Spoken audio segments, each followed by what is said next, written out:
Hello, welcome to another edition of Congregation Agudath Shalom's This Week in Jewish History. This week marks the 100th anniversary of the first great diplomatic accomplishment of the Zionist movement, the Balfour Declaration, acknowledging the willingness of the British government to assist in, quote, the establishment in Palestine of a national home for the Jewish people. Much has been discussed about the motivations behind the British government's declaration, and this week I'd like to share a number of theories with you.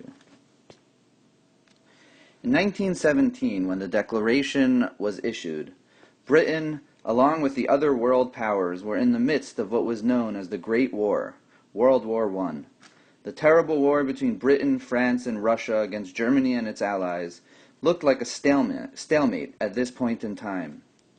And so one theory behind the Balfour Declaration is that Britain was looking both westward and eastward for help in ensuring victory. Under the false belief, one actually influenced by classic anti-Semitic claims of broad Jewish world influence, senior members of the British government believed that Jews held deep sway over the American administration. And so, with the hopes that American Jews would convince its government to join the war effort, the British would throw the Jews a bone, so to speak, and guarantee its support for a Jewish homeland in Palestine. At the same time, in 1917, the Bolshevik Revolution was already underway in Russia, and Britain and its allies were afraid the Russians would exit the war. And so again, under the false belief that Jews held sway upon the Russian government, they thought that promising their support for Zionism would help Russia's Jews convince their own government to stay in the war. Another theory advanced for the declaration is that Britain and France had already agreed under the Sykes-Picot Agreement on how to divide the Middle East following the war and the fall of the Ottoman Empire. Each would gain rule and spheres of influence in the Middle East, and Britain, wanting to increase its hold on Palestine, was essentially using favorability towards Zionism for that purpose.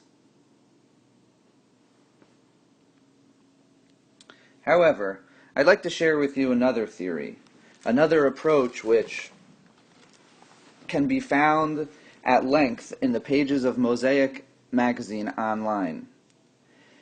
Many believe that the attainment of the declaration was due to the diplomatic efforts of famous Zionist leader Chaim Weizmann, who you can see on your left. Others, however, contend that the real diplomatic force behind the efforts were those of lesser-known Zionist leader, diplomat, and journalist Nachum Sokolov, who you can see on your right.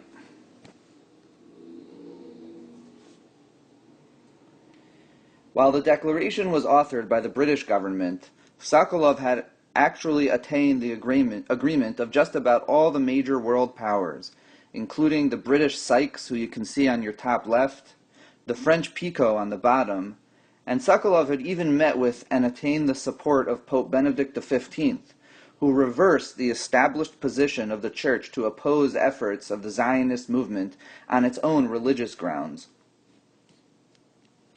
Sokolov also attained support of the Wilson administration in the United States, who also reversed its long-standing position to not lend diplomatic support to Zionist efforts.